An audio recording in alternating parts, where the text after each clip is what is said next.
Good morning, students. Yesterday, I started with the poem Ode to the West Wind by P.V. Shale. I started the text and we were discussing the type of the poem, the basic idea behind the poem, the theme of the poem, and I started the first stanza of the poem,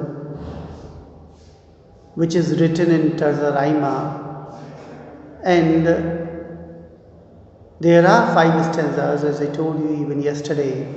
The first stanza describes the activity the west wind is engaged in on land.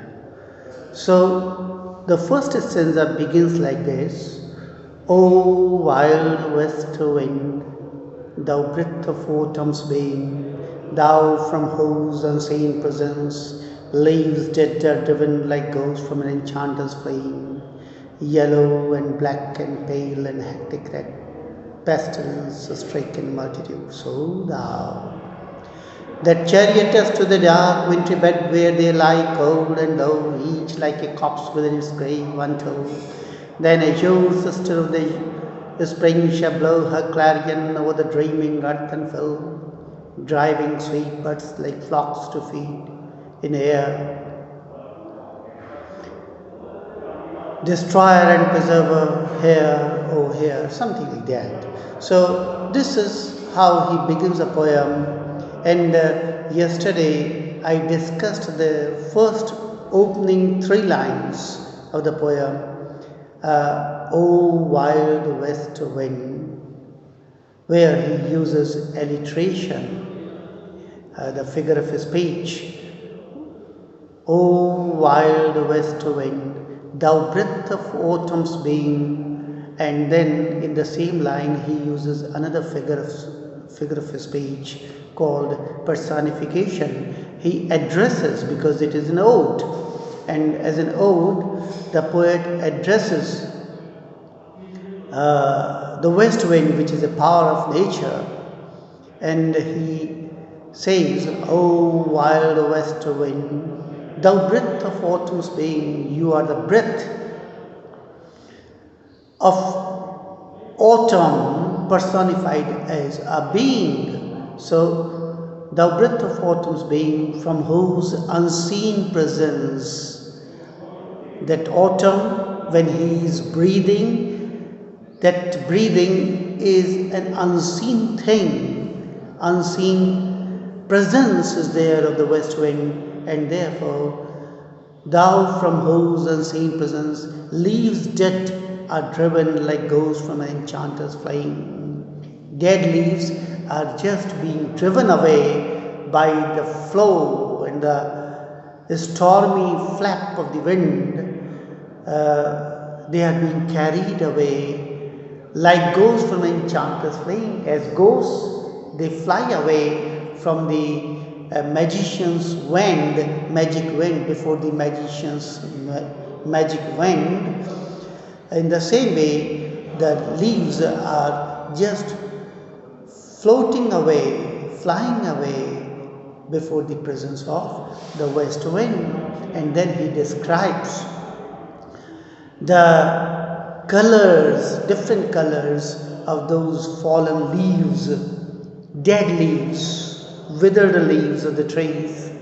I told you that the poem was written in Pisa, and being in the Mediterranean area of the world, the poet had this particular experience of the west wind blowing almost like a storm and taking away the dead leaves, the fallen leaves from the trees. And then he describes yellow and black and pale and hectic pestilence striking multitudes. So the dead leaves are of yellow color, red, hectic red, pestilence striking multitudes, yellow and black and pale. Now there is a difference between pale and yellow. Pale is like jaundice, as if they were sick leaves, as if they were dead leaves, yellow and black and pale, and hectic red, as if they were suffering from some fever. The body becomes hectic and it becomes reddened when you are in fever. So, yellow and black and pale and hectic, pestilence stricken multitudes, as if these fallen leaves, they have been struck by some pestilence, some pandemic, and they have fallen, and now they are like dead bodies. They are being carried away to their particular graves by this west wind. Yellow and black and pale and hectic and pestilence stricken multitudes, so many, innumerable lots. These leaves have fallen, and yellow and black and pale and hectic red pestilence stricken multitudes, who thou, the chariotist. Now, chariot basically is a noun, but the poet has used this noun as a verb, right? So, who chariotist, as if in a hearse, as if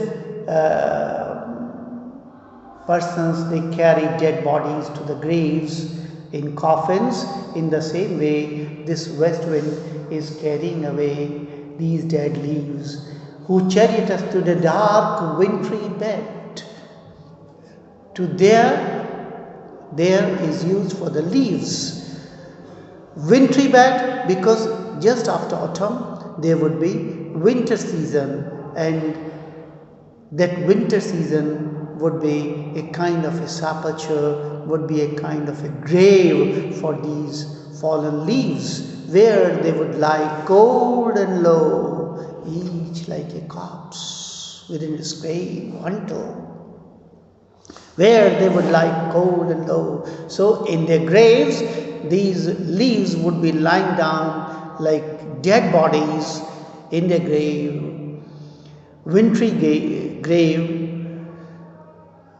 where they lie cold and low, until thine azure sister of the spring shall blow her clarion over the dreaming earth and fill. And they would lie there, they would remain lying in their graves till what time? Till the spring season comes forth, and that the spring is the azure sister of autumn, where they lie cold and low, each like a corpse in his grave, until thine azure sister. May I tell you a very important thing about Shelley, that he was very fond of as a poet. He was very fond of the word azure. Azure is sky blue, azure sky, and there are a number of poems in which he has used the word azure, not once, but so many times, even in a single poem. So azure, then azure sister, when the sky would be clear and it would be blue, and the spring would usher in after the winter, then these leaves, fallen leaves, who had been flown away by the west wind, along with the seeds, of course, because when fallen leaves are there, then seeds too, they are there, they too might have fallen, and they might have gone under the grave, and now when the spring comes, they would start sprouting. Until then, azure sister, and where they lie cold and low, each like a corpse in his grave, until then azure sister of the spring shall blow her clarion, that the spring season would be heralded, would blow her clarion. Clarion is a musical instrument, a trumpet. A clarion would blow her clarion over the dreaming earth, because during the winter season the earth was dreaming. it was in a slumber. Then azure sister the spring shall blow her clarion over the dreaming earth and fill, driving sweet birds like flocks to feed in air. And then during a spring,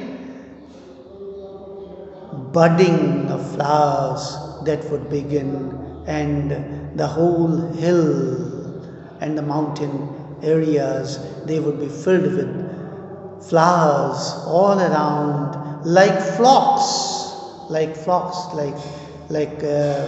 flocks of animals feeding here and there on the mountain and the mountain top. So like flocks to feed in air, destroyer and preserver, wild spirit which art moving everywhere, destroyer and preserver, here, oh here.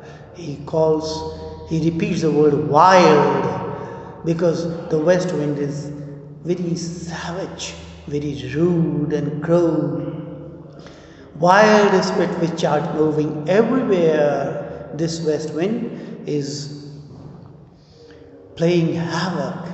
The commotion is being performed by this west wind, right? So wild spirit which are moving everywhere, destroyer and preserver. The west wind is both a destroyer, because it is taking away the fallen leaves to their respective graves, but it is also a preserver in the sense that it is taking away the seeds as well. So it preserves and it destroys.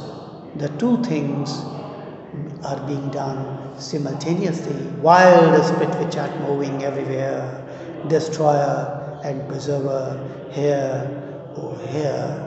And he says that now, oh west wind, you are so powerful, now listen to my song and listen to what I want to say to mankind.